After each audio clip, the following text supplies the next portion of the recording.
नमस्कार दोस्तों और मेरे प्यारे भाई बहनों, कैसे हैं आप लोग?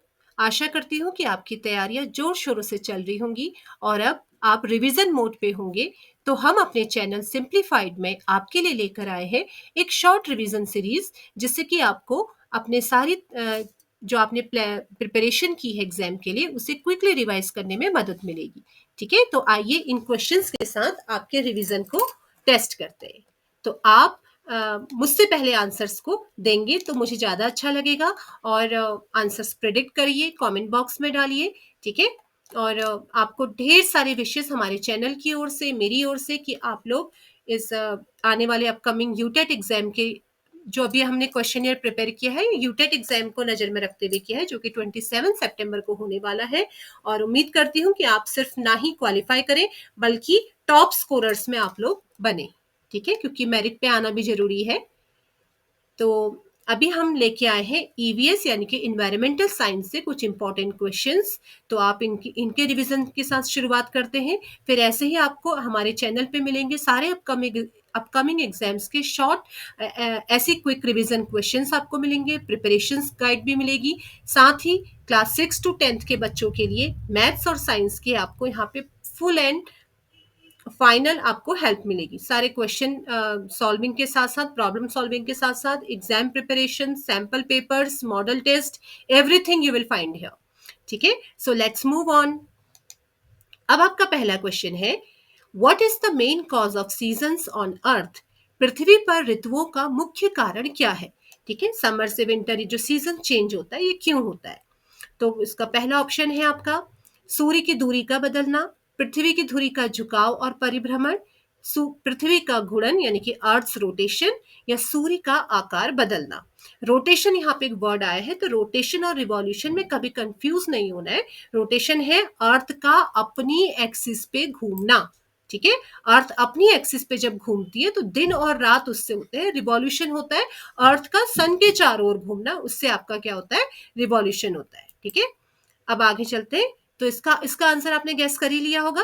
तो इसका आंसर है आपका tilt of the earth axis and revolution, यानी कि जो पृथ्वी की धुरी का झुकाव है। अब झुकाव किस ओर को क्या होगा, तो कौन सा सीजन आएगा? तो उसके लिए देखते हैं, जब नॉर्दर्न हेमिस्फीयर सन की ओर को झुका रहेगा, जब नॉर्दर्न हेमिस्फीयर का झुकाव होगा सन की ओर को, तो आपका कौन सा सीजन आएगा? Summer season. और जब साउदर्न हेमिस्फीयर का झुकाव होगा सन की ओर को, तो आपका सीजन आएगा विंटर सीजन। ठीक है, next question, the water cycle process, जल चक्र में पौधों द्वारा वायुमंडल में जल वाष्प छोड़ने की प्रक्रिया क्या कहलाती है? देखिए, इसमें आपको 4 ऑप्शंस दिए हैं। In the water cycle the process by which plants release water vapour into the atmosphere is called वाष्पीकरण, इवेपोरेशन, संघनन कंडेंसेशन, वाष्पोत्सर्जन ट्रांसपिरेशन, या प्रेसिपिटेशन। देखो, इवेपोरेशन एक छोटे से वर्ड की वजह से यहाँ पे इवेपोरेशन आंसर आपका गलत हो जाएगा। यहाँ पे दिया है कि by which plant release water, आपसे ये नहीं कहा है कि by which water is converted into water vapour. अगर वाटर का कन्वर्जन वाटर वेपर में पूछेंगे तो ये आंसर वुड बी इवेपोरेशन। अगर पूछा जाएगा वाटर वेपर का conversion into water water droplet, तो आपका आंसर होगा कंडेंसेशन। ठीक है, ये दोनों आपस में जुड़े हुए हैं। कैसे? क्योंकि पृथ्वी से क्या होगा? पानी का इवेपोरेशन होता है, पानी वाटर वेपर में कन्वर्ट होता है, फिर वो एटमॉस्फेयर में जाके क्या होता है? ठंडा होके किस में कन्वर्ट होता है? ठंडा होके वापस वाटर, जो वाटर वेपर है, वापस वाटर की पानी की बूंदों में कन्वर्ट होती है।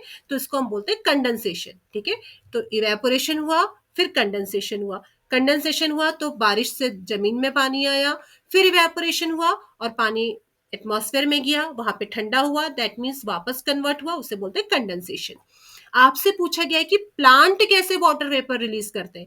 तो मैं आपको बताऊं, प्लांट में जो लीव्स होती है उनमें छोटे छोटे पॉइंट्स होते हैं। ठीक है, छोटे छोटे उसमें पॉइंट्स होते हैं जिनको कि हम बोलते हैं स्टोमाटा। ठीक है, छोटी छोटी ओपनिंग्स होती हैं जिसको कि हम बोलते हैं स्टोमाटा। मुझसे ठीक से लिखा नहीं जा रहा है, धीरे धीरे प्रैक्टिस हो जाएगी। That is STOMATA, stomata. ठीक है, ट्रांसपिरेशन, तो इन पोर्स के थ्रू, स्टोमाटा जो पोर्स होते हैं इनके थ्रू जो होती है, जो लीव्स में जो वाटर होता है वो वाटर वेपर में कन्वर्ट होता है। यानी कि प्लांट्स अपना वाटर रिलीज करते हैं, वाटर वेपर रिलीज करते हैं एटमॉस्फेयर में, किस प्रोसेस से? ट्रांसपिरेशन से। ठीक है, देखिए आप फिगर में भी देख सकते हैं छोटी छोटी ओपनिंग्स होती हैं। और आप देखो कितना अच्छा फैक्ट है, a large tree can transfer 100 to 200 gallons of water per day.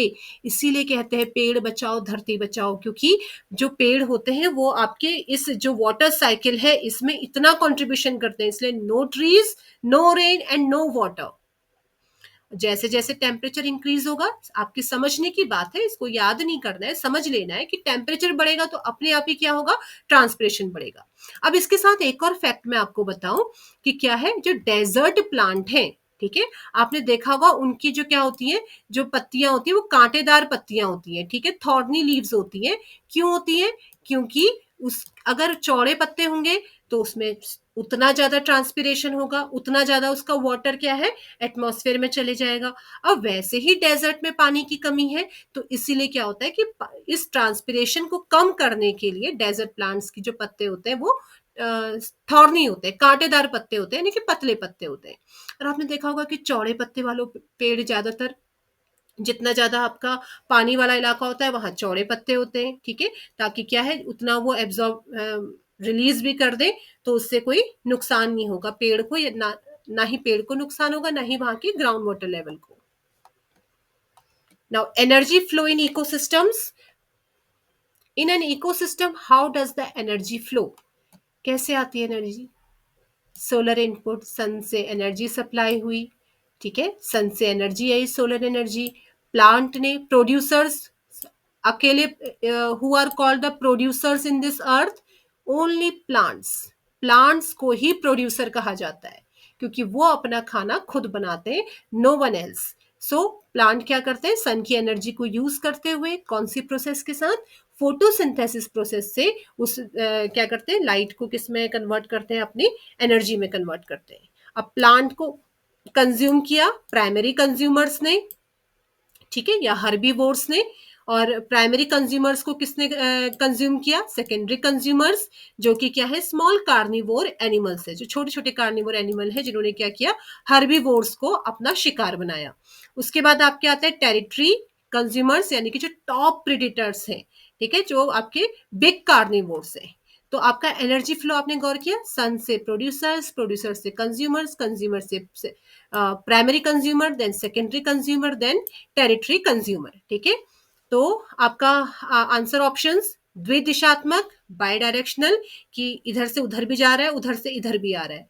एक दिशात्मक यूनिडायरेक्शनल, सर्कुलर, कि ऐसे गोल गोल घूम रही एनर्जी, या रैंडम, कोई कोई फिक्स नहीं है, कभी किसी के पास गई, कभी किसी के पास गई, कभी किसी के पास गई। सो आपका आंसर, जैसे कि हमने एक्सप्लेनेशन से ही समझ लिया है, क्या आंसर होगा? यूनिडायरेक्शनल, ठीक है, एनर्जी का फ्लो यूनिडायरेक्शनल होता है। India's first biosphere reserve, Bharat का पहला बायोस्फीयर रिजर्व कौन सा है? नंदा देवी, नीलगिरी, सुंदरबन या Manas? The answer is Nilgiri biosphere reserve, जिसको कि 1986 में स्टैब्लिश किया गया था। ये कौन कौन से स्टेट्स को आप कवर करता है? is located across the western ghats in Tamil Nadu, Kerala and Karnataka. 5520 square metre का इसका लगभग एरिया है। Next question, green house effect and climate. आज के टाइम पे बहुत हॉट टॉपिक है ग्रीन हाउस इफेक्ट। अभी जो ग्लोबल वार्मिंग, आप इस टर्म को अक्सर सुनते हैं, तो इसका कारण ग्रीन हाउस इफेक्ट है, ये कहना गलत है। ग्रीन हाउस इफेक्ट का बढ़ना, या ग्रीन हाउस जो उत्सर्जन, ग्रीन हाउस गैसेस जो होती है उनका उत्सर्जन ज्यादा होना, ये रीजन है, ठीक है। कई बार कई लोग उसको जल्दबाजी में कहते हैं कि ग्लोबल वार्मिंग का रीजन ग्रीन हाउस इफेक्ट है। नो, ग्रीन हाउस इफेक्ट एक नेचुरल फिनोमिना है, जिसमें क्या होता है, एक अर्थ का मैकेनिज्म है जो सनलाइट को, सन की हीट रेस को ट्रैप करता है। जितना पार्ट नेसेसरी है अर्थ के लिए वो ट्रैप होता है, और बाकी पार्ट क्या है? देखो सन की एंट्री हो रही है सन रेस की, ठीक है, तो CO2 and gases trap heat, CO2 और कुछ जो अदर ग्रीन हाउस गैसेस है वो क्या करती हैं? हीट को ट्रैप करती है, यानी कि अंदर ले लेती हैं, और जो बाकी रेज है, जो एक्स्ट्रा रेज है, दे आर बाउंस बैक, वो वापस चली जाती हैं। ठीक है, अब जितनी जो हीट ट्रैप हुई उससे क्या होगा, जो अर्थ का एक बैलेंस्ड टेम्परेचर है वो मेंटेन रहता है। अब देखो दिक्कत क्या हो गई, अब इसमें यहां तक तो क्लियर है कि ये आपकी ग्रीन हाउस गैस कौन सी है, CO2 गैस है। अब ग्लोबल वार्मिंग में इससे आपको समझाना चाह रही हूँ कि क्या है कि CO2 और की जो नेचुरल कवरिंग हमारे चारों ओर थी, उसने क्या करा, एक बैलेंस्ड अमाउंट की हीट को ट्रैप किया और बाकी वो बाउंस बैक हो गई। लेकिन लेकिन अब क्या है, जो हमारा इंडस्ट्रियलाइजेशन है, पॉल्यूशन है उसकी वजह से, और जो पेड़ों की मात्रा कम हो गई है डिफॉरेस्टेशन की वजह से, तो इन सब से क्या हो गया कि जो आपकी ग्रीन हाउस गैसेस हैं, जैसे CO2 है और बाकी सल्फर डाइऑक्साइड वगैरह है, तो क्लोरोफ्लोरोकार्बन्स है, ये सारे गैसेस का क्या हो गया, इनका जो प्रोडक्शन है वो अर्थ में बढ़ गया। तो जब ग्रीन हाउस गैसेस बढ़ेंगी तो ग्रीन हाउस इफेक्ट भी बढ़ेगा, और ग्रीन हाउस इफेक्ट क्या था, हीट को ट्रैप करना। तो ज्यादा हीट ट्रैप होगी तो अर्थ का टेम्परेचर ज्यादा बढ़ जाएगा, और अर्थ का टेम्परेचर ज्यादा बढ़ने से क्या होगा कि जो हम कहते हैं ग्लोबल वार्मिंग, और इसके दुष्परिणाम है कि हमारे ग्लेशियर्स मेल्ट हो सकते हैं, और जो आपकी बेमौसमी बारिश है, गर्मी है, बाढ़ है, ये सारे इसके दुष्परिणाम है। ठीक है, the greenhouse effect itself is a natural phenomena essential for life on Earth. Without it, our planet's average temperature would be about minus 18 degrees Celsius instead of the current 15 degrees Celsius. अभी में इसका जो average temperature है अर्थ का, that is 15 degree Celsius. लेकिन अगर green house effect नहीं होता, हमारे अर्थ के चारों ओर ये CO2 की कवरिंग नहीं होती, तो क्या है, -18, सोचिए लाइफ का सर्वाइवल पॉसिबल नहीं था। However, human activities since the Industrial Revolution has dramatically increased atmospheric CO2 concentrations from about 280 parts per million to over 420 parts per million today। ठीक है, तो इतने पार्ट्स इसके इंक्रीज हो गए हैं। तो इससे क्या है, major sources of CO2 emissions include burning fossil fuel for electricity, जो कोयला वगैरह जलता है, for heat production, transportation, industrial process and deforestation. ये मैं आपको पहले भी समझा चुकी हूँ। The gas persists in the atmosphere for hundreds of years, making it crucial to reduce emissions now to prevent further climate impacts.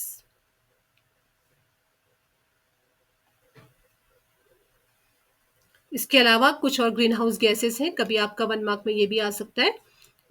while other greenhouse gases like methane, nitrous oxide, and more potent per molecule, CO2's abundance and long atmospheric lifetime make it a primary target for climate mitigation and efforts worldwide. Ozone परत वायुमंडल की किस परत में पाई जाती है, in which layer of the atmosphere is the ozone layer found. आपको इसके लिए आपको लेयर्स भी क्लियर होनी चाहिए। एक आपका ट्रोपोस्फेयर है, ग्राउंड टू 12 किलोमीटर, जहाँ पे आपकी वेदर कंडीशंस होती हैं और आपकी जो नॉर्मल लाइफ कंडीशंस है उस उसके बाद आपका आता है स्ट्रेटोस्फेयर 12 से 50 kilometre, then mesosphere 50 to 85 kilometre, then thermosphere 85 to 600 kilometre. तो ओजोन लेयर कहाँ पे पाई जाती है, ट्रोपोस्फेयर, समताप मंडल, स्ट्रेटोस्फेयर, मध्य मंडल या ion Mandal. So the answer is stratosphere. Stratosphere contains ozone layer, जो आपकी दूसरी लेयर है 12 से 50 किलोमीटर के दायरे में। ओजोन लेयर क्यों जरूरी है, क्योंकि अर्थ की हार्मफुल अल्ट्रावायलेट रेज को ट्रैप कर लेती है, उनको वापस about 97 to 99% of harmful ultraviolet B radiation from the sun. और अगर ये लेयर नहीं होती, ओजोन मीन्स O3, ठीक है, try atomic oxygen.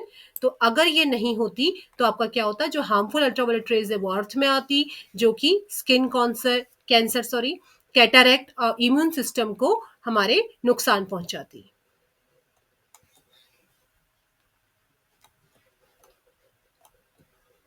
Environmental conservation movements, चिपको आंदोलन किससे संबंधित था, ये तो बहुत कॉमन क्वेश्चन है।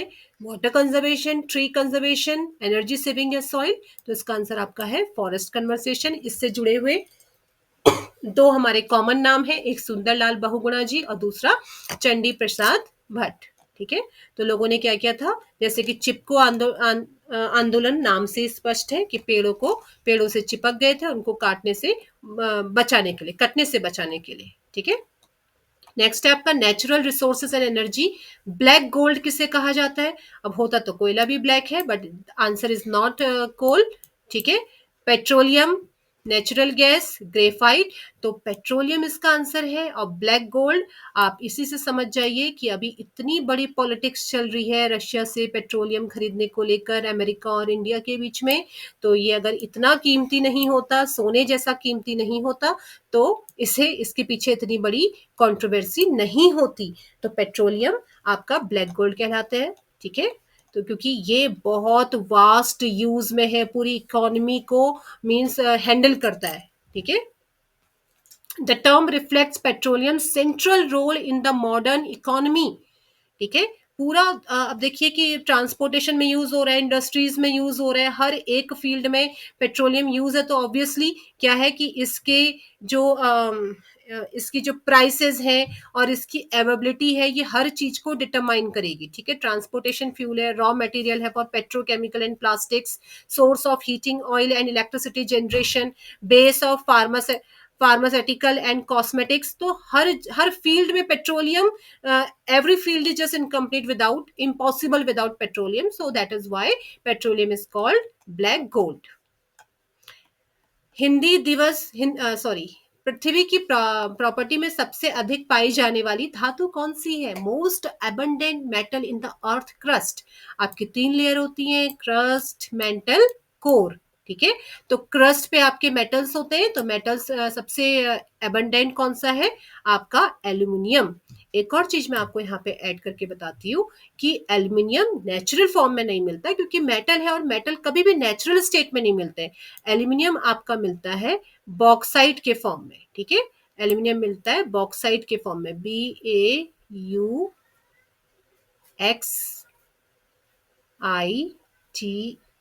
बॉक्साइट। ठीक है। एल्यूमिनियम के ओर को हम बोलते हैं बॉक्साइट, जिसका की फॉर्मूला है आपका AL एल्यूमिनियम, Al2O3। ठीक है। फिर बाद में इसको रिफाइनिंग करके एक्सट्रैक्शन ऑफ मेटल, मेटलर्जी की जो मेथड्स है उनसे इसमें से एल्यूमिनियम को अलग किया जाता है। नेक्स्ट क्वेश्चन, इसमें एक और बता देती हूँ। आपका आयरन का ओर होता है आपका हेमेटाइट। ठीक है। आयरन भी ऐसे आपके नेचुरल स्टेट में लोहा नहीं मिलेगा, वैसे भी मेटल ज्यादातर रिएक्ट कर देते हैं, तो नेचुरल स्टेट में नहीं मिलेंगे। और जिस स्टेट में मेटल मिलते हैं उसको हम क्या बोलते हैं कि हमें किसी चीज के फॉर्म में मिलते हैं, तो उसको हम बोलते हैं ORE, ओर। ठीक है। जैसे एल्यूमिनियम का ओर क्या है? बॉक्साइट। आयरन का क्या है? हेमेटाइट। ठीक है। सतत विकास का मुख्य उद्देश्य क्या है? What is the main M of sustainable development?